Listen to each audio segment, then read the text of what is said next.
Hi there, flower friends. It's a beautiful day here today on our farm, and I'm excited to share with you we are going to be doing one of our last harvests for the season. It's bittersweet to see all the plants dying as winter approaches, but it's also a reminder of the cycle of life. Today I'm going to be making a bouquet up for my Nana, who is 96 years old, and also another bouquet up for my auntie. It is her birthday, and then we'll be going around there later today to give them to her.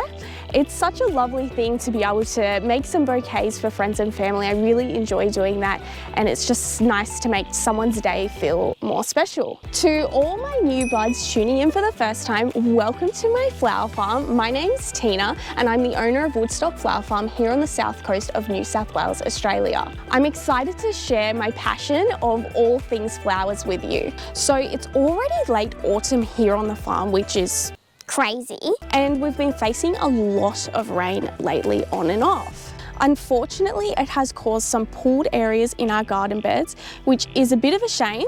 However, it is all part of the flower farming journey. We constantly work with the weather, and we're looking forward to some drier days ahead. So in 2022, we experienced an El Nino, which brought us an extraordinary amount of rain. However, we are slowly getting back to normal weather, but we're still experiencing rain here. It's sort of like, seems like it's about to start drying up, and then we'll get a bit of rain, which is really annoying, but that's what we're working with here as flower farmers. So our climate in this area here is considered a temperate climate, which means we get to enjoy mild winters with light frost and warm to hot summers. It's a comfortable climate overall. Our special location here on the south coast offers some of the most stunning beaches in the world. One of them, known as Mollymook Beach, is particularly unique and stretches for about 2 kilometres. It's even considered one of the top 10 best beaches in New South Wales. Additionally, Ulladulla Harbour holds a particularly special place in our hearts here. In fact, my grandfather came all the way from Italy when he was younger to Ulladulla, and he started the fishing industry here. Isn't that pretty cool? With my family's deep history in this lovely town, we're proud to say we share a passion for the incredible fishing industry that makes this place so special, even though I can't fish for the life of me. Our temperate climate here actually backs up on the cold part of New South Wales, which runs up through the Great Dividing Range. And look, the alpacas want to say hello as well. Say hello. Did they just run away from me? Yeah. Say hello. Hello. They're like, what the heck? Go away. So over here, you'll see the stunning mountains in our backyard. They make up a portion of the Great Dividing Range. And over this mountain this way, you'll actually be able to spot sometimes just the tip of Pigeon House Mountain, which is a popular place that climbers go in this area to climb the mountain. And if you keep traveling due west that way for about 2.5 hours, you'll actually end up in Canberra. I hope my geographical and historical knowledge tickled your fancy. And don't worry, there won't be a quiz at the end. Unless you want one, then I'll happily oblige. But seriously, no, I hope that makes a little bit more sense about where we're situated here. So our area here doesn't usually get cold enough to grow tulips in, so we can't grow tulips here. And technically, we're not supposed to be able to grow peonies either, but we have put some in this row down here, and we're just gonna see how they go in the long run. They are growing, the peonies, they are growing, and we're just gonna see what happens. Before we start picking flowers, I'd really like to show you what we've actually been planting here lately. I have planted some straw flowers, ranunculus, and some linarias. I've also planted some pink and blue larkspurs, but if I had to choose, I'd definitely say the pink ones are my favorite. Oh, and I can't forget, I've been planting some Iceland poppies, which is just going to be a mixture of colour. It's been quite the project so far, and I've got a ton more seeds to do up in the shed. fingers crossed, we will finish everything before spring. So I just want to show you really quickly first, we've started like this new area here. I feel like I have so many things to show you. So I've actually got this new area here that Mum started to do in the back, and I think it looks really, really nice. We've got like the long center garden through there, and then behind is where we have all our U-pick area as well in plot B. So she's put some pots up the ends, which I think look really good. So we were thinking maybe we'll do some sweet peas along the fence for spring, maybe put a chair through the middle, and maybe in the pots we could do some topiary and maybe like some pansies or some petunias around the edge just to bring some colour in, and then just like annuals in this bed here, but we're not sure. So if you have any ideas for this little area, let us know in the comments below. So we're in plot C now, and all the dahlias in this section are on their way out. They're all fading away, and it's just so crazy to think that we're coming into winter now and I'm not gonna have dahlias for a whole season. It's the worst. But we're not throwing our gardening gloves in just yet. What I'm actually doing in this area is I'm letting all the flowers, all the dahlias, all turn to seed. So what we do is we let them die out, the flowers die out on the plant, and then we go and we collect all the seeds. So I'm just going to show you really quickly all the seeds that we've actually collected so far. Not these ones behind me, they're my mum's vegetable seeds. My mum's obsessed. Look at this little wall that she got. Little cabinet thing. She got it from an old sewing fabric place that closed down, and she's like, oh, I want that, and she went and bought it, and yeah, it's actually pretty good. It holds all her seeds on there. But no, I want to show you all the seeds that we've collected so far. There's like some gomphrenias, feverfew. What's this? Not sure what that one is. That's straw flower here. Looks like Rebecca's. Poppies, lots of poppies, and some baby's breath down here. So there's like heaps of them that we've collected in there. We've also got a whole thing, oh my goodness, a whole thing. Sorry, this is so noisy. A whole thing of zinnia seeds. I think Mum went a little bit too far, but you know, it's good. It's better to have more than not enough, but yeah, there's tons in there. I don't think I'm ever gonna run out of zinnia seeds ever again. And then we've got celosias in here. So that's like the dead part of the plant, and then the seeds will come out. They're probably all at the bottom. I'm not sure if you can see that, but there's like little black seeds down there. And yeah, they'll probably all be right down the bottom of the box. So I was just showing you the celosia seeds up in the shed that we collected, and I actually just want to show you directly from the plant where they come from. So we've got the plant here. I'm just gonna sort of rub the dead bit, and you can see there's like little black things just come straight off the actual plant itself. See, look at them all. Heaps. And that's how you collect your own celosia seeds. And sometimes like I just come out here and I just go like that and just like hope that they're all like gonna self-seed, and just saves me having to do some of the work. So I've been really fascinated by the dahlias this year, and I want to collect their seeds and see what comes from them. So I've actually just learned something really cool about collecting seeds from dahlias. If you collect the seeds directly from the plant, the seeds don't come true to the flower itself from the plant, because what's happening is the bees are pollinating all the different dahlias in the area. So it's like they're going from one flower to the next.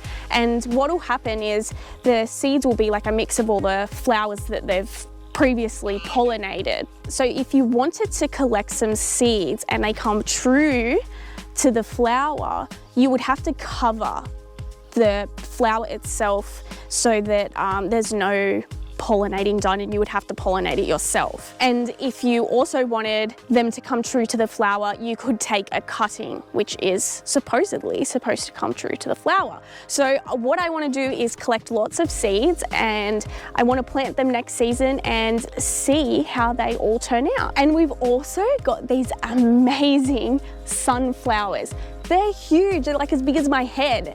They've been attracting tons of bees on them, and I just can't get over how like big the heads on them are. It's just crazy. And in this garden bed behind me, we have all our straw flowers, and I came out the other day and I harvested some that were ready, and then I tied them up and I hung them up in a dark room to be dried. We also cut some zinnia flowers and we hung those up to dry as well, and they came out really good and they really kept their color really nice. So if you ever want to try drying zinnias, they work really, really well. And in plot B over here, the zinnias are still going really, really well. I actually want to pick some of these today and use them in the bouquets.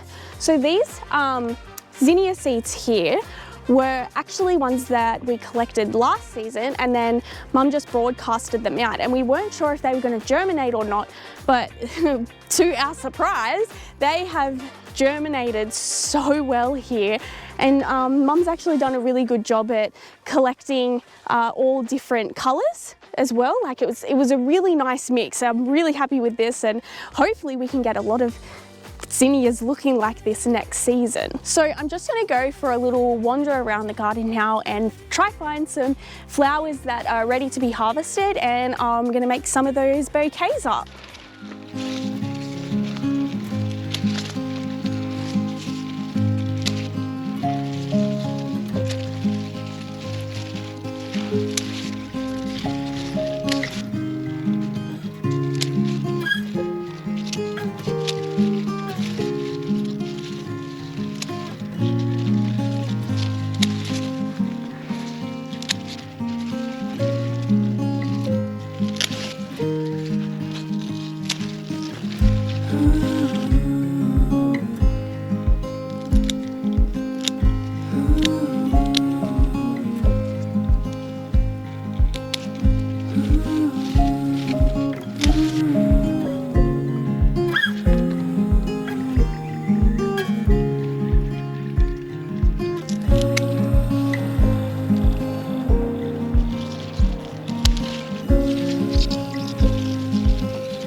So I've got some beautiful flowers up here now, and I'm just going to start making some bouquets up. I'm going to start with some basil as the greenery, and then I'm going to put some dahlias through the front, and then I'm just going to pack lots of zinnias through the back here. And if you've never used basil before as a greenery, you should definitely give it a go and let me know what you think of it as a greenery. I love it, and it grows so well in summer, and the bees love it. So I do think it's a flower that I will always have growing in the garden, literally just because it brings in so many bees. And I think that's a really good thing. What else have I got in here? Oh, look at this. Okay, this zinnia is insane. It is so big. I'm gonna put it up the back here like that.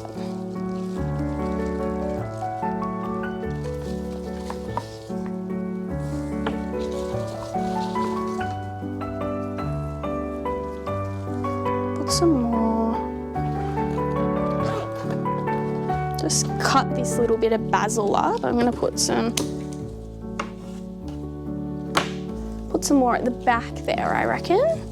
So it sits like that, so there's a bit more, so it's a bit fuller. Get rid of all that. We've definitely got a lot more zinnias here, so let's put those in.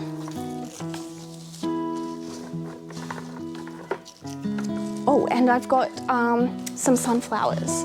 So I'm gonna put 2 sunflowers in as well. Let's put one on the side there and put this little one. Ooh, I feel like maybe it kind of needs to go in there, and you can just like, if you're making a bouquet, you can just like slot them in where you like think that you want them to sit as well. Oh yeah, I like that. It's fun. I'll put another one here to fill up that space there. And I think there's some more cosmos that I want. That one's broken. Let's put a bit more cosmos in. How many stems do I have there? I might stop there, I think. So I think that looks pretty good. So I'm just going to trim off the ends.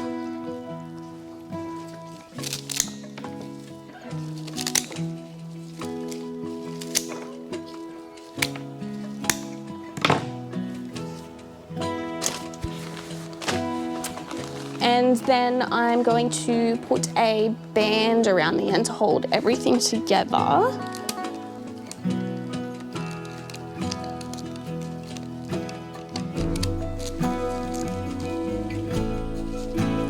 And now we'll wrap it.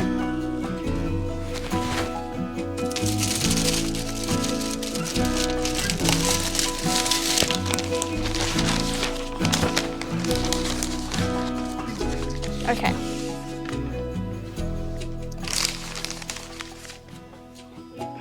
Okay, so what you want to do when you're wrapping the flowers up is you have your long piece, I've got a piece of cellophane here, and you just want to fold it crossways so there's a point in the center of the back piece here, just so it looks like that. And then you can place your flowers here, and if you have a sort of a front side, you want to put your front side facing towards you and just kind of sit them like that. Then we grab some twine. Just grab a nice long bit of twine there. And then we just wrap, fold one side over like that, and then you fold the other side over like that, and you sort of just grab it at the bottom so it sort of puckers out a bit at the top. Fold that over like that. You can hold onto it with your pointer finger, bring it around like that. I like to do a double tie so it stays there, like a double wrap around, and then you tie it and do a little bow, and you can also add a ribbon to that as well. I sometimes, if I'm selling them, I'm not today, but I'll do it today anyway, just to show you. I've got my little Woodstock Flower Farm sticker, and I'll just put it on the, top of the corner there. And there you have it. We've got one of our bouquets done to give to either my nana or my auntie today, and I think it looks really good. So I'm gonna make the other one now. Ugh.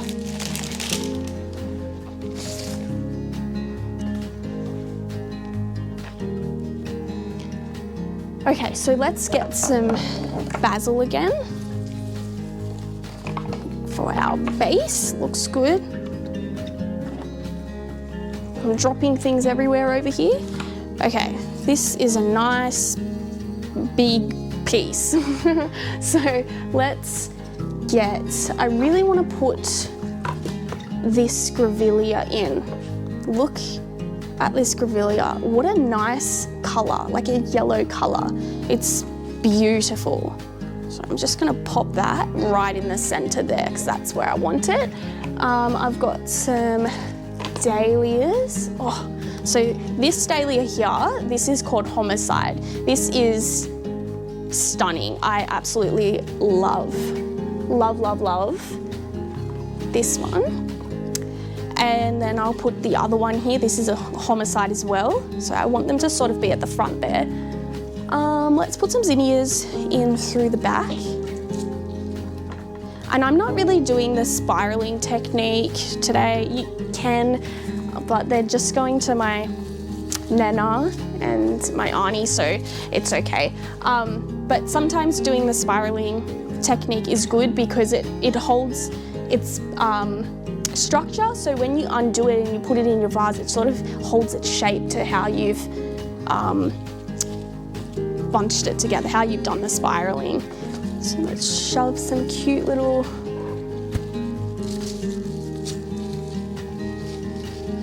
and everyone's bouquet style is going to be really different, and I think that's what I like about it, is because it is so different and everyone has a different style, and mine's like messy and very cottagey. I like that cottage look. I like the look of like you've literally gone out and picked like beautiful, colourful cottage flowers from your garden and you've just put them together yourself, and I really like that, but that's me. I'm like a bit wild like that, but put some cosmos in. This one's beautiful. Let's put her in there. And I've got some more zinnias here. This is a really big one. Put that one there. What else do we have here? So make sure you turn it around as well. Have a look from all angles. So I'm definitely going to pop one in there because it looks a little bit bland in the center there. I might even pop another one in here. Not there. If I can get it, right there, yeah. Okay, and I think we're done. There's lots of different flowers in there. So I'm going to trim the ends.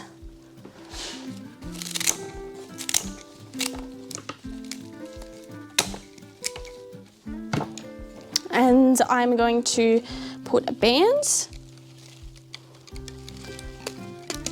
around it to keep it together. Just clean this off a little bit. I'll get my cellophane.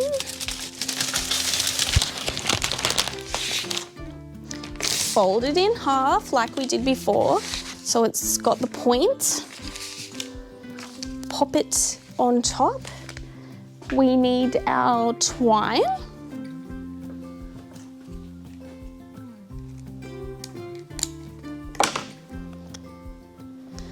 And we just fold it around and just bunch it at the bottom with our hand, and it sort of gives a nice open wrap around the flowers, because you don't want it to be really tight around it because the flowers will suffocate and get really squished in there. So you don't want that. You want it to be a little roomy so they can breathe. So we just double wrap that around and then we just tie it off. And like I said before, you can put a ribbon around it as well. I'm not going to today. And then just put your little sticker on the corner, just like that. And there you have it, your cute little bunch of flowers. Hi, Nana. Hi, I got you some flowers. thank you. We'll just hold them here. Hold them for us. How about hold them? I got you some flowers. I made them today. You like them? Them too. Happy birthday! I got you some flowers. Thanks. So this is our weekend get together with all the family. We've got lots and lots of food. We do this every single Sunday.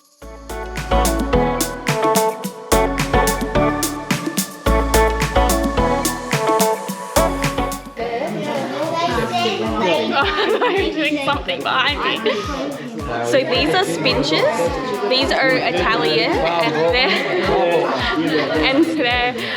they're like a donut, and they're covered in cinnamon, and they're really good. Oh, it's 2,400 and something.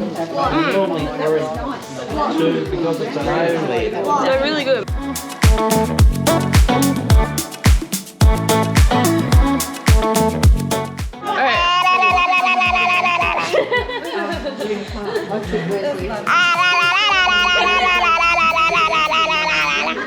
So thanks for tuning in today, guys. I hope you enjoyed that video, and I'll see you in the next one.